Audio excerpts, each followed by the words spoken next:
Today, we're going to be talking about business planning, which I think is probably a really good, topic to be thinking about and learning about, in terms of just general business management, but also specifically to, pandemic response. I mean, I think, we've kind of come through hopefully the hairiest part of all of this. And this is a good time to, kind of be thinking about how you might be able to plan into the future.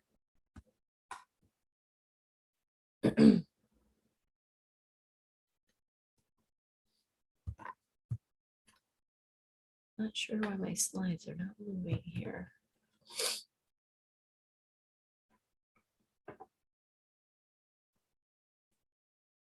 Oh, because I didn't click on them, that's why.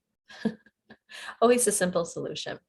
So this is just a little bit of information about myself. I'm a business advisor at the SUNY Canton Small Business Development Center. I've been doing that for 24 years, so quite a long time. Business plans is something that we've been doing day in and day out from day one. And I think, one of the things that happens a lot of times is that people assume that business plans are only for startup businesses, and that's really all the SBDC does. And that's really not true. So, we're able to help businesses at all points of development. And a lot of that is startups, certainly, but also through growth and succession and all of the things that are in between. And so, our services include business planning, but also things like, helping with financial analysis, government procurement, marketing, human resources. So, really just about anything other than legal and accounting advice. Those are the two areas that, obviously we can't provide services in. But other than that, we're pretty much able to either address the questions and issues that you have in-house or find a resource, or work with one of our other service partners like ANCA and CPR to get you those services. So a little bit about the SBDC in general. We're kind of a unique combination of funding from the federal government through the Small Business Administration, and then also through New York State. And then our other arm of funding and support comes from the SUNY system. We have 22 centers in New York State, all of them affiliated with SUNY campuses, and most of them actually located on campuses. We kind of have a unique partnership between all of those different levels of resources, which has helped us to maintain funding over the years and continue to provide our services. There's also a national network of small business development centers as well. So, wherever a business is located in the United States, there should be an SBDC fairly accessible nearby. So, when we talk about business plans, it's always important to kind of be thinking about, are you developing a new plan here? Or are you updating an old plan? It might be for an early stage business, or it might be an existing business that's maybe developing a new plan for a new venture or an expansion, or it may just be, thinking about time to update a business plan. And I think, good business owners kind of do that valuation or evaluation on a regular basis, maybe once a year or every few months, once every couple of years, depending on what's right for your business. But really, I want you to keep in mind that your business plan should be really kind of the key point for you in setting goals, and also, hopefully being helpful in achieving them as well. So today we're going to talk about, why that business plan is important. I think probably if you're here today, you already know that it is. And so you've probably all been sold on that already. But just to kind of reinforce, we'll talk about some tests or some benchmarks that you can use with your business plan to kind of help measure if it's accurate and effective. And then we'll get into, all of the things that go into a business plan, and we'll talk a little bit through the steps of developing a business plan and the things that you should consider. And then the last thing I'll talk about is kind of some of the common pitfalls or mistakes or challenges that I often see with people. And I'm going to, when I'm talking about business planning today, I'm going to try to address the business plan for all different types of uses. So for startups, for existing businesses, for feasibility, all of the different, things that could be going on with your plan or in your business. I think, something that is asked to me quite often is, can this business plan really help me? Like, is this really necessary? A lot of time it's a lot of work. You'll see as we get through this, there's a lot of information. It's time consuming. It's a lot of work.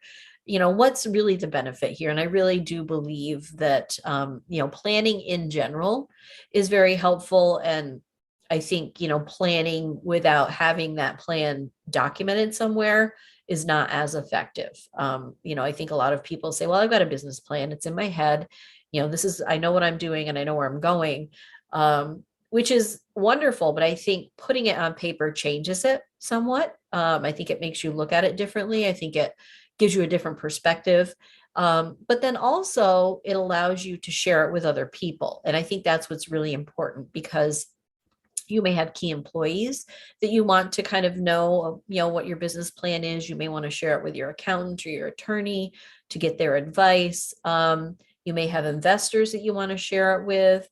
And then also, I think it helps in getting feedback, so if someone comes to the SBDC and they sit down with me and they want some feedback, on their business plan, it's much easier for me to give that feedback if it's in a document that's well organized and executed, as opposed to, having them say, well, it's in my head, here are my thoughts. I think it just kind of helps to ease that process.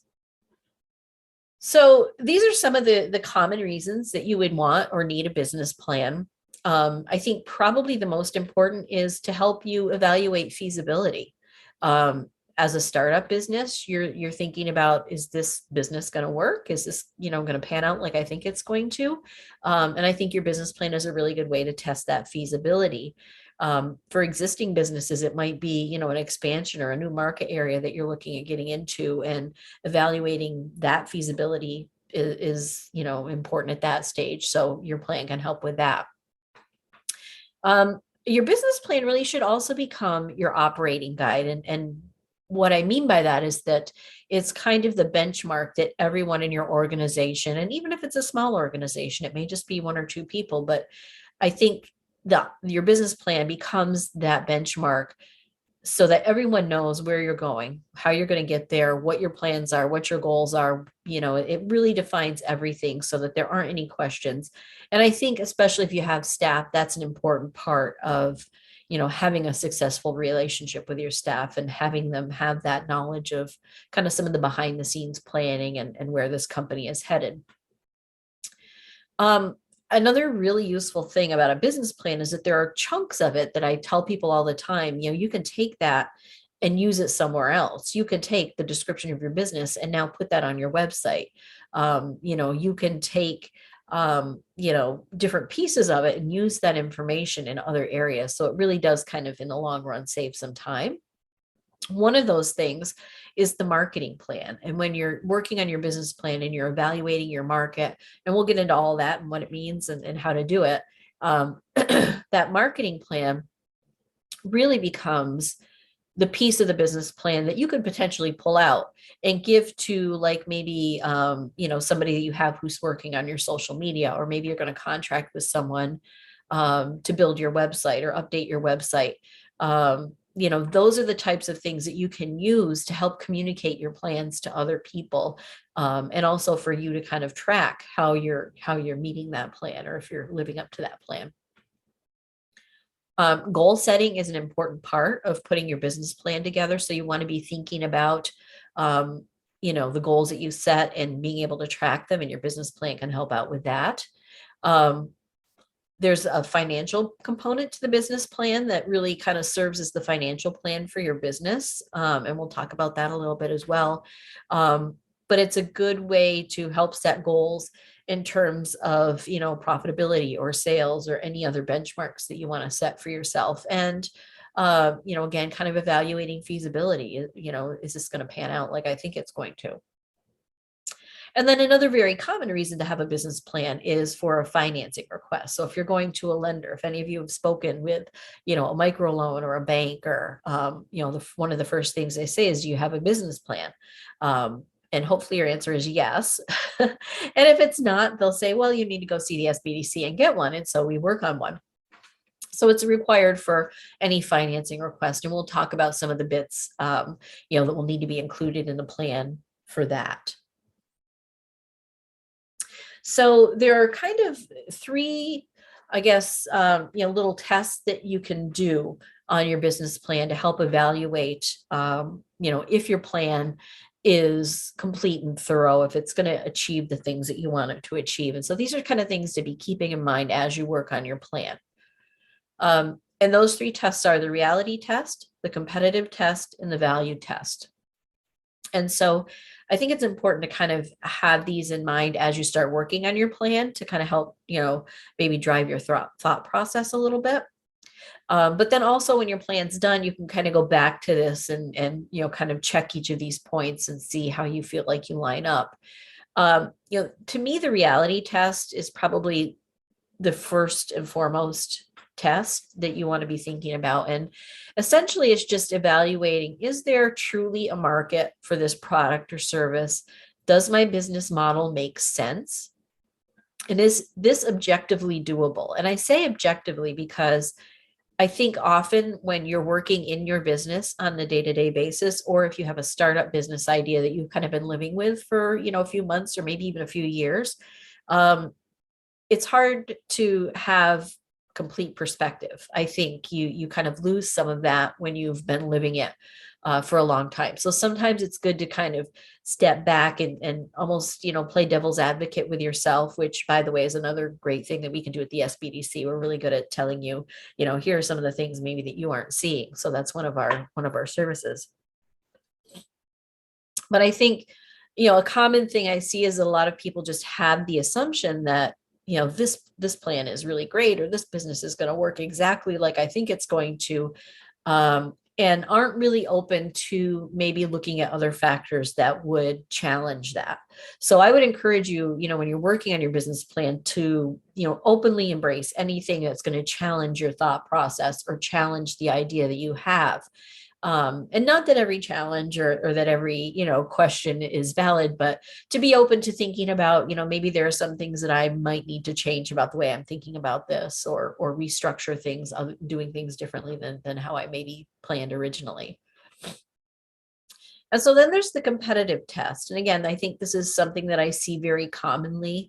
Again, when you're living in your business or you've been living with a business idea, I think it's a little hard to be objective. And so you want to look at, does your business really have a true competitive advantage? And is this an advantage that your customers are going to value? Something that I see a lot is that people tell me, well, my competitive advantage is that my price is lower than all of my competitors.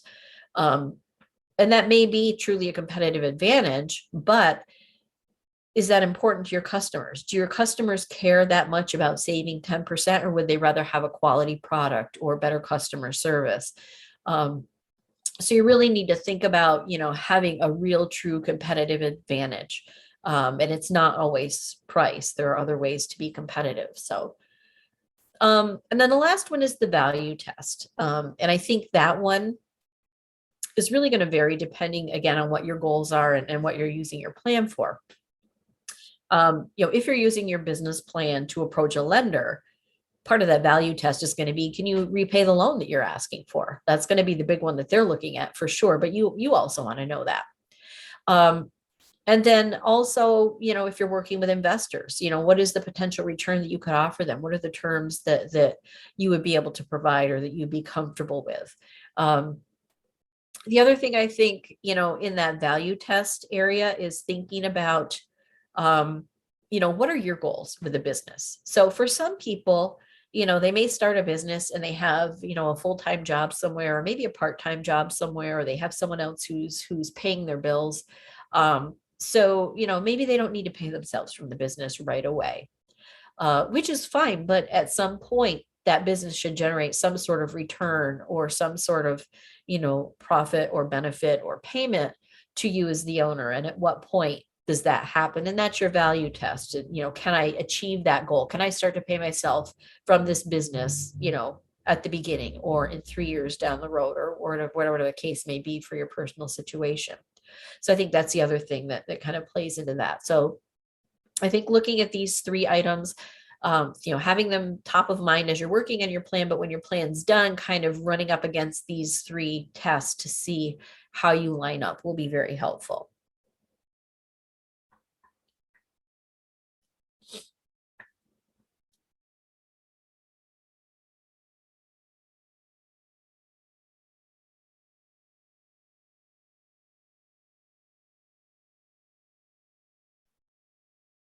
So we're going to start talking about the actual bones of the business plan. What is in this plan? What does this entail? What am I going to need to do?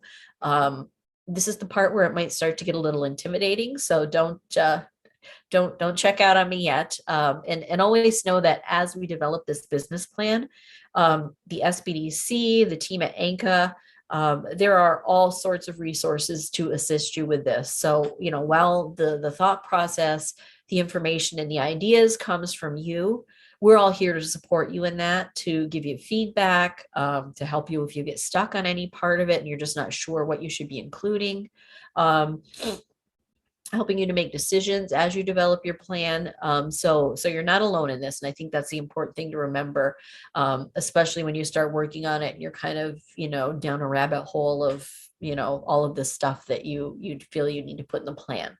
So just remember that no one does a perfect plan the first go around. So, don't expect that you're going to sit down in one session and come away with a plan that's perfect. No one's expecting that. If you were able to do that, I honestly, I think there might be something wrong with you. No one does that. So I encourage people to think about the business plan as initially a starting point. I'm almost like a brain dump. Here are all my ideas. Include everything. And then as we refine the business plan, you can go through and take out things that maybe aren't going to work like you thought they were, or, you might read it later on and go, oh, that was a stupid idea. What was I thinking? All of those changes can come later. So don't feel like when you're sitting down to write your business plan, you have to know everything and have your mind made up about everything. That's the beauty of it is you can kind of add to it and take away as you move along. So the first thing to think about is, why are you doing this? What's the reasoning behind this business plan? And I think this is helpful for you, but also for, whoever may end up reading the plan. What's the purpose of your plan? Are you doing this for, just your own planning or restructuring? Are you looking at maybe, expanding and you want to evaluate that? Are you looking at adding a new product line and you're evaluating that? Perhaps it's a new business and you're developing a business plan to kind of test the feasibility. Whatever the case is, I think it's helpful to kind of state that so that you have that purpose in your head as you go forward. You want to include all your critical business information in your statement of purpose. What's the business name? What's the structure? Who owns it? Maybe a little bit of the history, how long it's been in existence. In particular, if you're going to use your business plan for funding or investment, you really need to define at the beginning how much funding you need and how it's going to be used. It's not enough to just say, oh, I need $50,000 to, just pay for my startup. You need to be able to say how much of that is for equipment, how much of that is for inventory, how much might be for rent, those types of things. And also thinking about, is this investment going to make sense? And this will kind of go back to that value test that we talked about. Is the investment in this business, whether it's your personal investment or whether it's investment from a lender or from an investor, am I going to be able to achieve the outcomes that I want? What is the value here? And can I meet those goals? So, we're starting out here on page 1 of the business plan and we have this question, does this investment make sense? You might not know the answer to this the first day you sit down to be working on your business plan. So part of this process is, kind of figuring out what you don't know as much as what you do know. So this part of the plan might be something you come back to later on after you've done everything else and then be able to define, yes, this business investment makes sense because XYZ, after you've done the business plan and done research and evaluated the financials. So as you're going through this whole business plan process, just be aware that, you may not have all the answers in the first go through, and those are things that you can come back to later. If you're using the plan for your own purposes, maybe for just planning to set out some goals, I think it's always helpful to include some kind of task for time frame or a task oriented plan. Almost so you have a checklist of, here are the steps to get to where I want to, and you can kind of check those off. So that, or a summary of that could go here.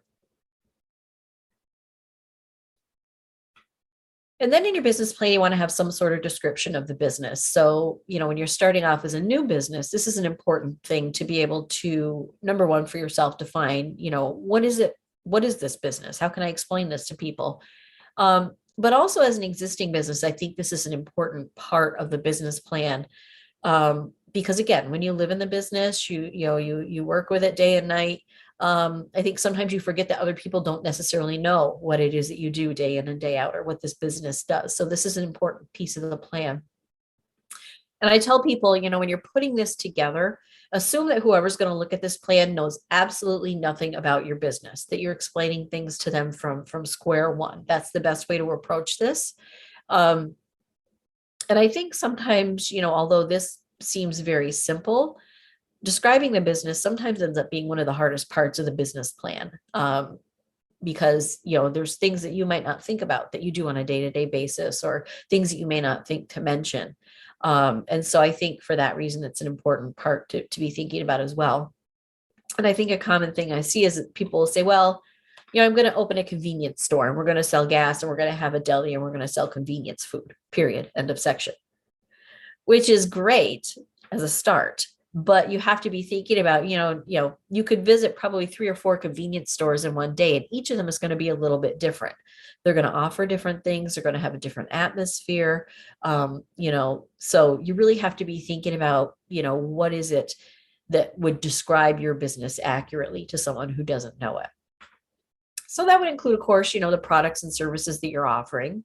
But also explaining what those are. So if you say, I provide auto repair services, get into specifics. Do you do oil changes? Do you do brake work? Do you do exhaust work?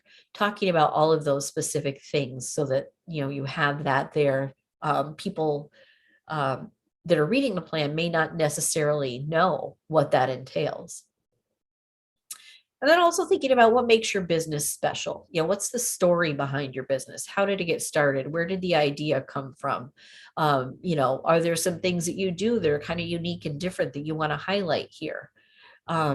Really try to give the reader a sense of your business and what the atmosphere is like. So, again, with the convenience store example, there may be some, where I walk in and it's very bright and it's very, high energy, and there's a lot of, action going on and people coming in and out. And other stores I may go into that are maybe a little more homey feeling and have some homemade, deli foods, things like that. So those are different types of atmospheres. And you want to be thinking about how is my business, receptive to customers? What do people see? What do they think when they first walk in the door, or they first encounter my business?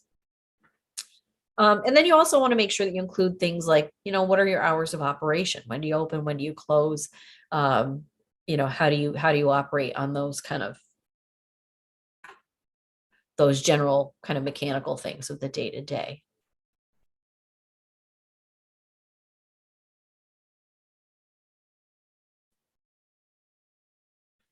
So in your business plan, you'll also want to talk about the location of your business.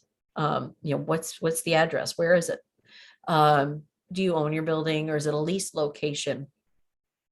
What are the physical features of your location, and how do you use that space? So is there a reception area in the front? Or if it's a retail space, what do people see when they come in? How big is the sales floor? How much storage do you have?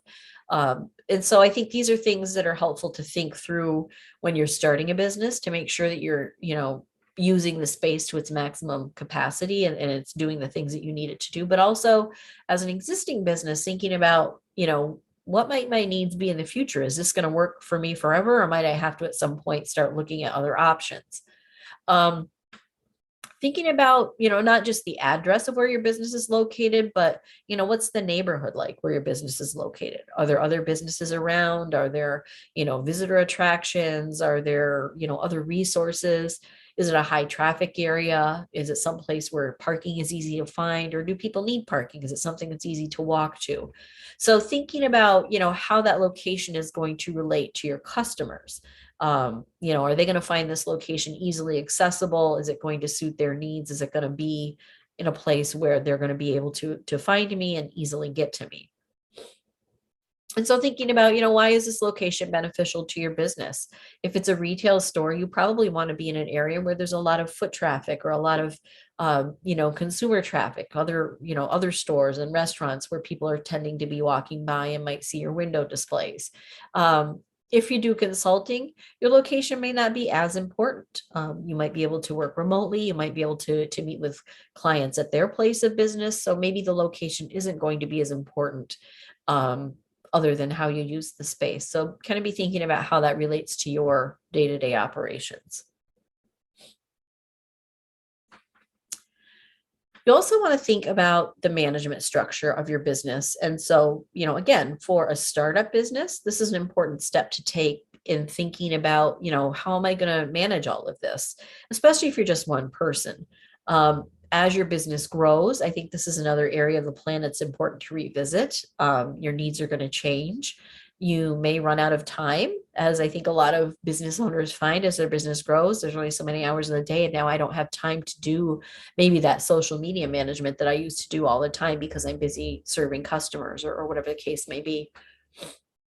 I think this is also very important for lenders and investors to know as well. When they're looking at this, they want to make sure that you've got a management team or a management plan in place that's going to be able to execute this business plan. And that's part of their decision-making process in terms of, whether they think you're going to be successful or not. So you want to think about your business structure. How is your business set up? Are you a sole proprietor, a partnership? Do you have an LLC or a corporation? So defining that, and then, who are the owners? We have this business structure. Who are the owners? Maybe it's one person, maybe it's a group of people, but you have to define, who they all are, and what their roles are. What experience and education do they have? What are their duties and responsibilities? How much time do they spend in the business? You may have a business structure with several owners, and maybe two of them are the ones that have the day-to-day operations. So in your management plan, you kind of want to differentiate between those owners.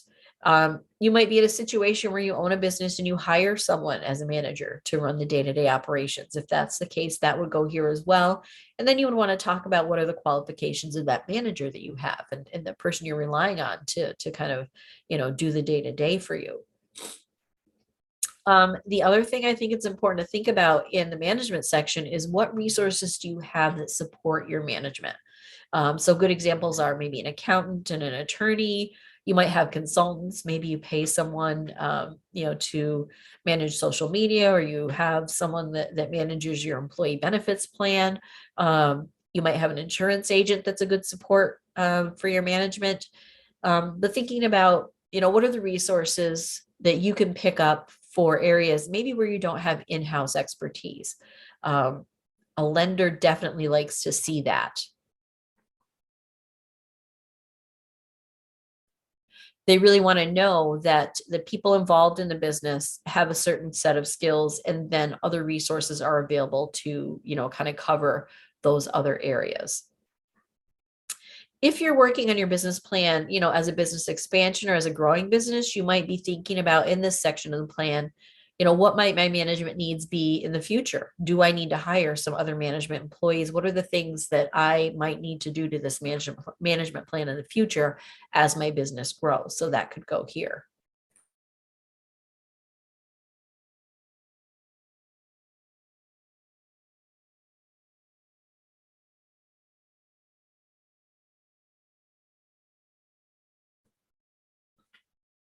So another really important part of the business plan is describing your personnel plan, or what you have for personnel. And this is another part of the plan that can be pulled out and used for other things. So like, when you're talking to someone about insurance or workers' comp and disability, this might be part of the plan that you would give them to say, here, this is my plan for personnel. Or when you're maybe talking to someone about a benefits package, so this piece of the plan will end up being helpful in a few different ways. If you're a startup business, this is, kind of what you're planning for personnel. Keep in mind that once you start your business, it could change. You might, start operating and decide you need more people or you need fewer people. But in general, what is it that you plan to have for personnel? And with an existing business, obviously, it's okay. Who do you have on staff right now?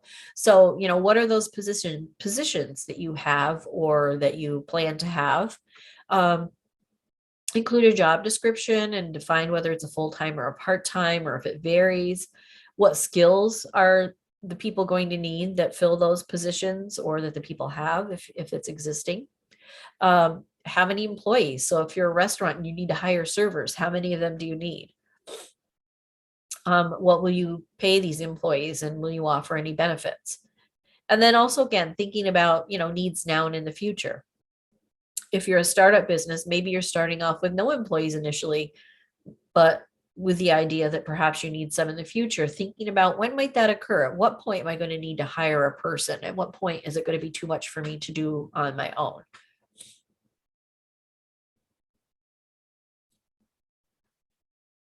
So now we come to the market analysis, which I think sounds scary to a lot of people, but it really doesn't have to be too scary or too complicated. It can be very complicated, but I'm kind of an advocate of keeping things as simple as possible whenever we can. And so what I tell people is, when you're doing your market analysis as a startup business, start with what your hunches are. Who do you think your customers are going to be? And then try to find information that backs that up, that proves your theory. And in the course of doing that, you might find, the information I found, just kind of blows out of the water everything I thought, and I have to kind of recalculate here. That's fine. And that's why the business plan is important. As an existing business, I think this is an important exercise to do periodically as well, because you might have started your business 3 years ago or 5 years ago, and you knew exactly who your customer base was and who your target market is. But a lot has changed, especially in the last, several years. So it's a good idea to kind of be thinking about, who are my customers now? Has there been a change to that? Have I added new customer groups? Have I lost some customer groups? So I think this market analysis is really helpful in that. And so in your market analysis, you want to be talking about, who are your customers, defining them.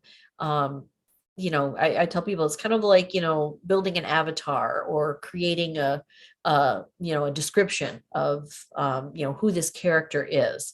And obviously, you can't describe every single customer, but think about customer groups. And so, thinking about like age ranges, what's their profession, what type of income do they have, what's their lifestyle, how much detail can you give about the customers that you're going to be serving? How much do you think you know about them, or how much do you actually know about them? And kind of create, a description of different customer groups that you might serve. And so that might be done in a few different ways. And sometimes it's done, a really good example is like lots of times when I talk to restaurants, I tell them to think about, throughout the day, who are your customers? So, your breakfast customers might be a different group of people than your lunch customers. Maybe in the morning you get, people who are grabbing a quick breakfast on the way to work, and maybe you get some retired people that have a little more time to linger. At lunchtime, maybe you get, construction workers that are in the area that come in for lunch, or maybe you have people from local offices that are coming in and meeting with clients, or whatever the case may be. But thinking about how your customers change at various points during the day, or in some cases, maybe various points during the year. Sometimes that's helpful. But again, this is one of the areas that, if you're having trouble with coming up with these descriptions and thinking about who your customers are, sit down with an SBDC advisor and we can kind of help talk you through it.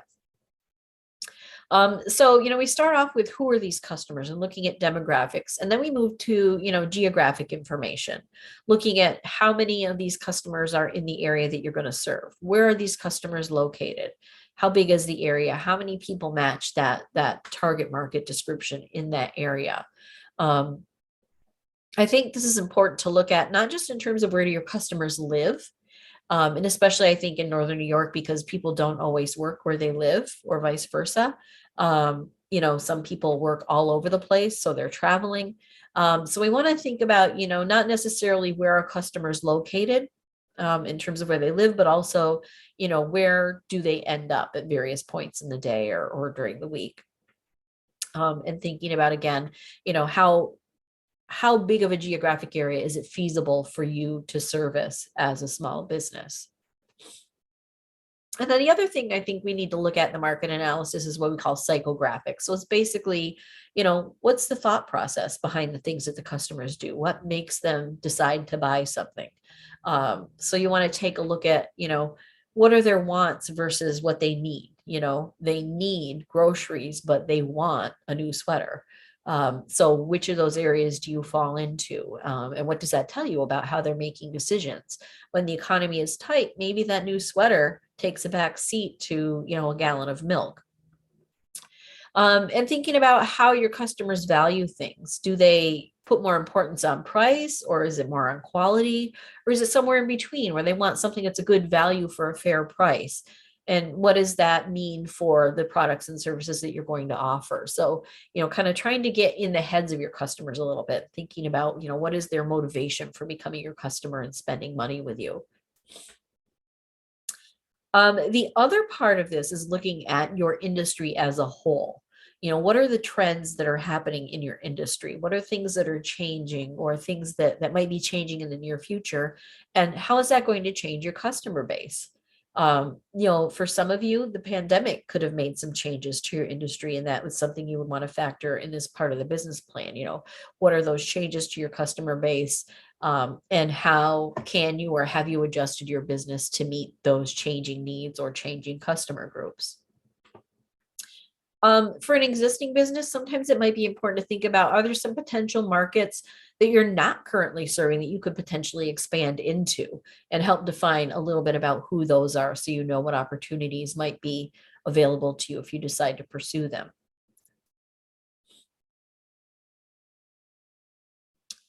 Well, we've got to take a look at your competition. And I think, again, this is another area where I find people, tend to not be as critical in their thinking as they probably should. But, really defining who your competitors are. And I think what I see is that a lot of people will pick one or two competitors that are, similar to them or almost the same, and that are very close. But you also have to be thinking a little bit bigger than that.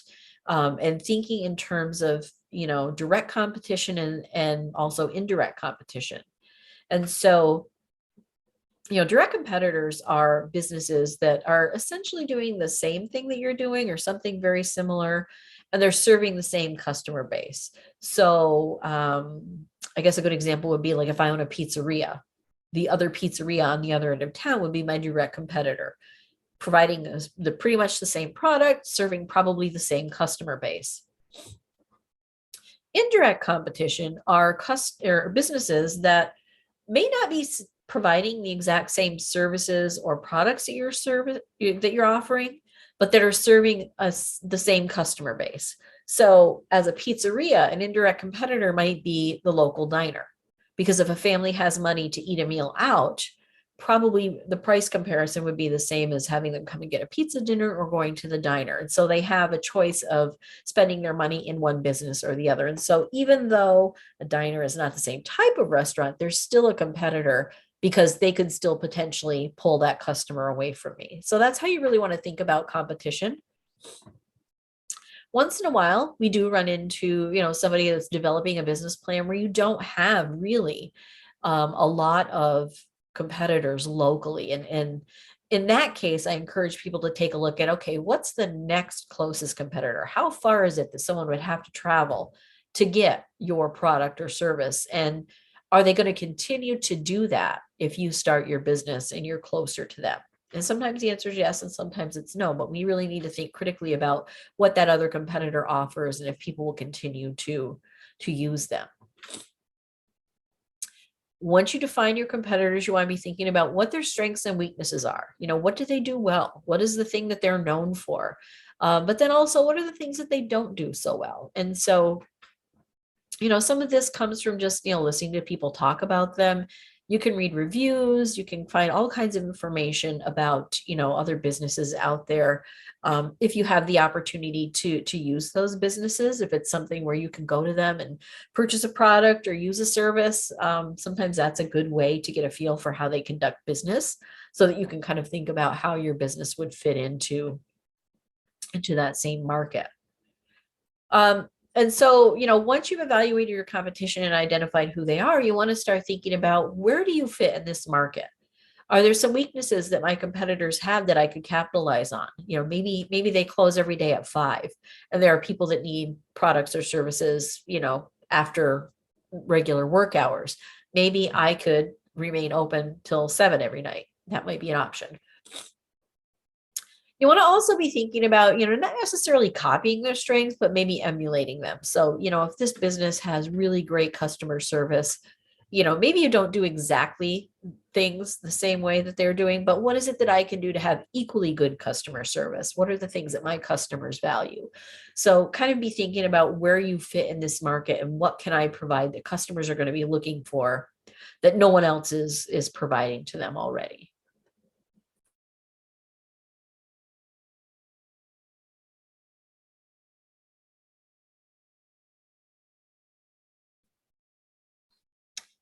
So once you've decided, or defined, I guess is a better way to put it, who your target customers are, and you've looked at your market analysis, and now, okay, these are the customers that I'm going to try to attract to my business, then we can start thinking about how you're going to market and advertise to those people.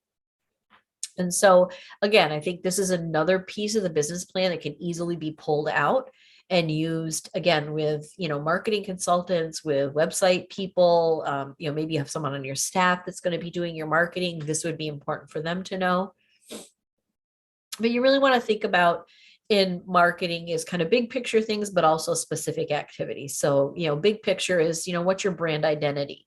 How do you want customers to view you and how are you going to convey that to them? So, part of that is, creating a logo and, picking a color scheme and kind of all the visual things that go along with that, deciding what imaging you want to use in marketing. Basically, how you want to portray yourself to your customers. And then all of that kind of translates into specific advertising activities that you do. So it gets reflected in your social media. Those things kind of find their way into your print ads so that people are seeing the same thing, from one media to the next. I think it's important to set goals with your advertising. I think a lot of people don't do this. They just kind of, whatever advertising salesperson walks through the door, they buy what they have to offer and hope that it works. But it's really important to set goals with your advertising. So, what is it that you want to do? Do you want to gain customers? Do you want to drive traffic to your website? Do you just want to create more brand awareness? Is it, that you want people to come and check out a new piece of equipment that you have or come and take a tour or whatever the case may be? But it helps to be real specific about what you're trying to achieve, which makes it easier to decide how you're going to market. And then you want to think about the types of media that you're going to use. What types of media are going to reach the customers that I want with the brand identity that I want, and is also going to help me achieve whatever goal it is that you set. And so, that could be website, social media, it could be print marketing, in newspapers, or it could be, brochures and business cards. Signage is an important part of marketing and advertising that I think a lot of people forget about. But define the things that you want to do. And then also thinking about, what strategies are you going to use for each of these different types of media. So lots of times I see in a business plan, well, we're going to have a website, we're going to have social media, and we're going to, do a billboard ad. Well, we want to kind of know, what's going to be included in your website. Are people going to order from your website? Is there going to be a section of your website where they can contact you? Which social media outlets are you going to use and what strategies are you going to use? Are you going to use video? Will you use blog content?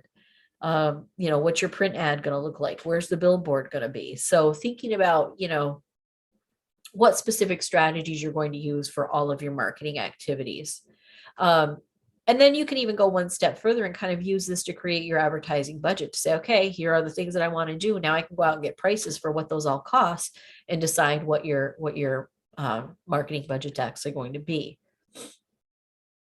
The other thing I think that's important to remember in this piece of the business plan is thinking about, internal promotions that you might do. So maybe loyalty programs or things that you do to kind of keep customers coming back. So it might be, a punch card where they get a free coffee after 10 punches, or maybe it's a discount after a certain number of purchases, or, maybe they get coupons in the mail after they have so many purchases, or whatever it is that you do that not just brings new customers in, but keeps your existing customers happy.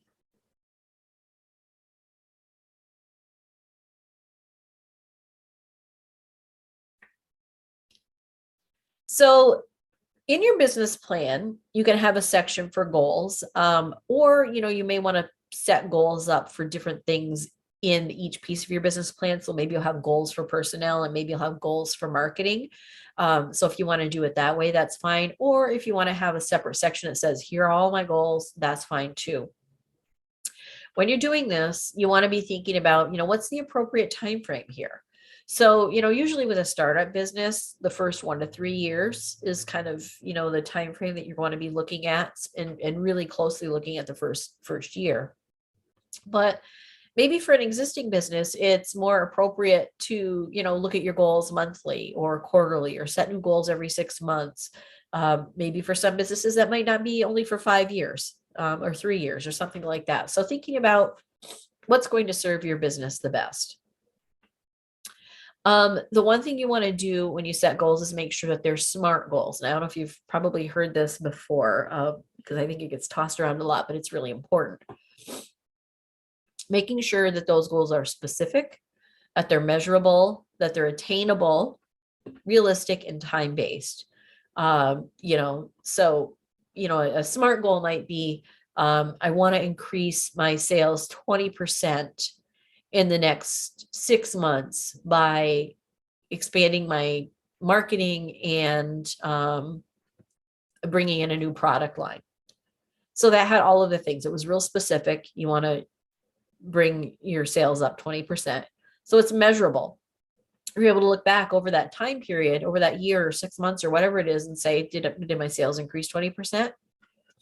It's attainable because it's based on a new product line. So, there's a basis there for doing it. It's realistic. Again, something you can look at objectively. Sometimes I see business plans that tell me they want $1 million in profits in the first 2 years.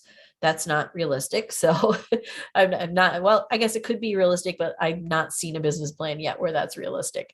And then time-based. So again, setting that time frame of, when's the checkpoint that I have to, see if I've met that goal and see how I've stacked up. And then you want to plan strategies. So, for each goal that you have, okay, how am I going to accomplish this? What are the things that I'm going to have to do in my business to be able to make sure that I meet that goal? And then how are you going to monitor those goals? Are you going to actually keep track of customers that walk through the door? Are you going to look at, your website stats and watch the traffic there? Are you going to look at your financials and see how sales are doing? What are the things that you could do, as a checkpoint or as a test to see if those goals are being met?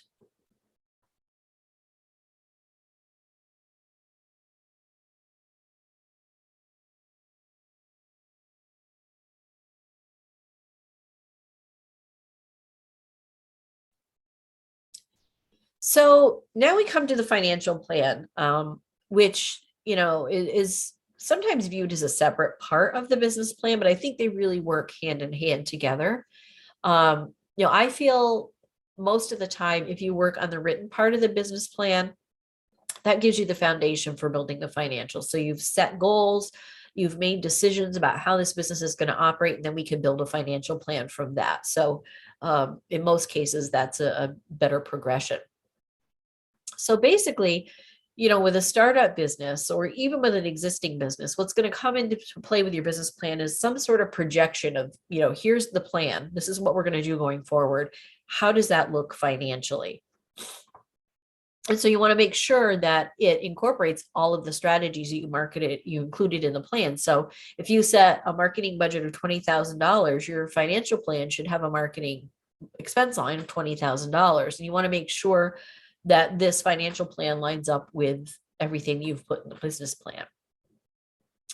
Once you have that financial plan or that projection, it's really easy to monitor and adjust your budget as you go throughout the year.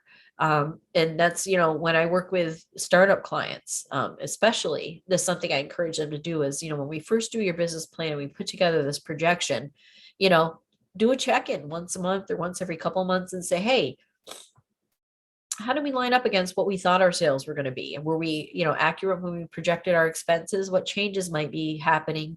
And do we have to change that budget? Maybe we need more for marketing than we thought, or, maybe we don't need as much payroll as we thought we did because we're able to do things with fewer people. When it comes to the financial part of the plan, unless this is an area of expertise for you, I would, highly encourage you to use professional services to assist with that. So, you can use your accountant or a bookkeeper. A lot of them are very well versed with this. Like I said, the SBDC is able to help with this, but I think this is a particular part of the plan where even if you're able to put a plan together, a second set of eyes is really helpful. And if you're not able to put the plan together, we're certainly able to help out with that as well. If your plan is for financing or investment, then you'll also want to include a section in your business plan that addresses that. So, again, restating how much money do you need? How is it going to be used? So, giving a line by line breakdown of, how all of those funds are going to be used, and a narrative description that explains, why these expenditures are necessary. So, I need to buy this piece of equipment because it's crucial to be able to, meet deadlines in making my product.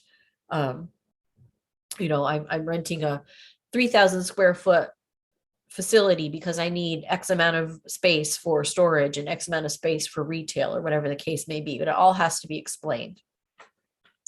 You also have to include in here, what's your contribution to the project? Usually when you go to a lender, they're going to expect that you have some sort of investment as well before they're willing to put money on the table. So, what is it that you can contribute? Do you have cash? Do you have equity? What is it that you can, say to a lender or an investor, this is what I have, to work with. And then also, thinking about repayment terms, what terms are going to work best for you or that you're most comfortable with. That doesn't always mean that the lender is going to comply with that, but, it's a starting point. Or what is the return on investment? What's the arrangement that I'm willing to make with an investor, and how will that work? When would they be able to get a return on what they're investing? So are there any questions so far that have come through about the plan itself? No questions. It's just getting a little pit in my stomach. Thinking about how much I thought of my business plan over the last couple of months a million times. And this is good, but it's making me realize how much I didn't think about. Right. Yes. Well, and I'd rather have you have that pit in your stomach now than a year down the road when you're in the thick of a business and you think, oh, geez, there's something I didn't think about when I was doing my business plan. So it is overwhelming and scary at this point, but I think it's better to have those scary moments now than it is, later on, for sure.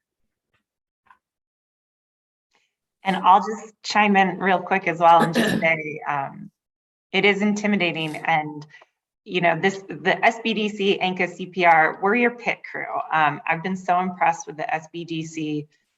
When you see all those questions to answer, like Michelle said, you're in the brain dump phase, just put down what you do know, and what you don't know, the SBDC is going to help you figure that out. And they're just a wealth of knowledge and expertise, and they will save you so much trial and error and wandering in the dark trying to find the answers. So I really, really can't stress enough how valuable they will be in helping to put that together. And then our folks at ANCA CPR, we have Kim Mannion, a small business specialist. She's bought, owned, sold businesses, written business plans, helped others write business plans. So once you work through that with the SBDC, if you want another set of eyes, we're available too. So don't be scared. You've got plenty of help. Good. Well, I have like 6 pages of notes already. Yeah, absolutely. And that's what we like to do. When people come to us and they say, well, I've got this start, but I don't really know if this is enough or this is what I need. That's ideal. Lots of times people come to me and go, oh, here's my business plan. It's all done. Everything's ready to go. Now tell me where I get money. And lots of times that's not the case. It's not really done and it's not ready to go. So, I'd rather have someone come to me and say, this is what I've got so far. Tell me where else I need to go and we can kind of work with that. So let's talk about kind of some of the common pitfalls that I see, some of the mistakes that you might be able to avoid. After 20 plus years, I've seen a lot of pitfalls happen. But these are just, kind of the biggest ones or the easiest ones that are, you're able to be aware of as you start out. The first one is not having a really realistic, well thought out strategy. And again, that goes back to, those 3 tests, the reality test. Again, getting that other opinion, testing to make sure that you've thought through everything. Is this going to work? Is this business model viable? Taking off the rose colored glasses and kind of seeing things for how they actually are, or having someone rip those glasses off for you, which is, what we could do for the SBDC. And say, hey, you haven't thought about this or you haven't thought about that. I think, like I just said, it's much easier to address those things now than to start your business or expand your business and find out 6 months or a year down the road, oh, geez, there's something I really didn't encounter or think about. The other one is not having a really clear focus on your true market. And again, a very common thing that I see in the early stages of business planning is, people will say, well, everyone's my customer. I have a huge market. I cut hair. Everybody needs a haircut. Well, that's true. Everyone does need a haircut, but I don't get the same haircut that my grandma gets. She goes to a different person. So there's a reason for that, because some hair salons focus on one thing, some focus on another. I don't go to the same place to get a haircut as my husband does. He goes to a barber. That's a different type of haircut. So, thinking about what is your true market. It's almost never the case that your business is going to serve everyone. And so really kind of honing in on who those customers are. The other one is not having a good understanding of competitors. And I think the thing that people miss a lot is the indirect competitors. Usually it's pretty easy to figure out who your direct competitors are, but then I think lots of times people forget about these indirect competitors and other businesses out there that could, potentially compete for your customer's business that you might not have thought about. Not having enough expertise in key areas. One thing I encourage people to do is be really honest with themselves when they're developing that marketing plan. And especially if you're a one-person show, which, a lot of small businesses are initially. What are the areas where you've got experience or training or expertise? What are the things that you can handle? And then really defining, okay, what are some of the things that I could handle if I had a little bit more training, right? Maybe I took a class or a few workshops or had a little hand holding. And what are the things that I just don't have any skills in? I don't know what I'm doing. I don't know, how to execute any of that, and really defining those areas and then coming up with a plan for, okay, if I really don't know anything about accounting, maybe I'm just going to hire an accountant or a bookkeeper and have them work on that for me. And maybe it's social media. Maybe I don't know the first thing about social media. And I'm not saying that this kind of gives you the excuse to not learn about any of those things. So I think you still want to have some knowledge, but if there's an area where, you're just really not an expert or you're not as good at it as someone else might be, being open to having those outside resources is very valuable. And so thinking about, how you're going to address any of those shortfalls. I think you have to be really careful about assuming that you can do everything. And also, it's important to think about what's the most valuable use of your time. So, if you're like, let's say a consultant, could I use 8 hours of my day working on a client project that's going to pay me for 8 hours worth of work? Or do I use 4 hours of that day to work on a client project and the other 4 hours pulling my hair out over my QuickBooks? So, thinking about what is the more profitable use of your time? What's going to generate more income for your business? And how do you balance that between what it is you take on and what you outsource? I think another really key problem that I see with business plans, especially early on, is not having an understanding of what their financial needs are. And so I think I see both ends of the spectrum very often. Sometimes people, come to us and they say, well, I want to start this business, but I don't want to take out a really big loan, or I don't want to invest all of my money. And so I'm going to try to do it, with this budget. And then they find out that there are things that they need that maybe cost more than they had planned. And they want to maybe, buy a used piece of equipment that's going to break after 6 months or things like that. So you have to be thinking about that. The other scenario is I have people that come in and say, I need $1 million to start this business, when really they probably only need, 50,000. They just want to make sure that they have a cushion. So there's ways to avoid those things by really researching and understanding what it's going to take to start your business, getting estimates and quotes, knowing what you can, what equipment is it smart to start off with used? What other things do I really need to make the investment in new? And then I think the other thing that's important is people really need to understand how much cash they need to carry the business during the startup phase, or, with an expansion during the period of time where you're expanding your market and maybe your sales haven't, increased to what they fully could be. And that's something SBDC can help with when we do that financial analysis, is to be able to say, okay, you better have a nice little cash cushion of X amount of dollars to help you through those initial months. Or maybe, you have a slow time of year for, like, a lot of retail businesses. January and February is very slow. You want to be planning for having money set aside to help continue paying expenses during those months when sales are down. And so all of those things we can address in the financial plan. And I think the other, really, it's not necessarily a pitfall, but I think a really big missed opportunity for a lot of small businesses with their business plan is not using that plan, not using it as their benchmark, not referring to it on a regular basis, not using those financials to kind of help them evaluate, how things are progressing, and then maybe rework them as things change. Not using the information in the plan for other things like, social media marketing, or working with a marketing consultant, or planning your advertising strategies. So, I think if you spend a lot of time and effort creating a really good business plan, and hopefully when you get done with working at the SBDC, that's what you have, is a really good business plan. And then you just throw it in a drawer and not ever look at it again until somebody asks for it. I think, you've really not taken full advantage of all of the thought process that you've gone through with the plan. So I think that's another important thing to keep in mind. So I hope I didn't scare too many of you off with this. Again, as we've said, we're all here to help. It's not something where, we expect you to sit down and then show up on our doorstep with a fully completed, beautiful, perfect business plan. It's a work in progress, and that's something that we can help you out with that process. So this is all of our SBDC contact information, and I'm sure you have, Olivia and the rest of the team at ANCA, you've got their information as well. So, we're all ready and willing and able to help. So please, utilize our services.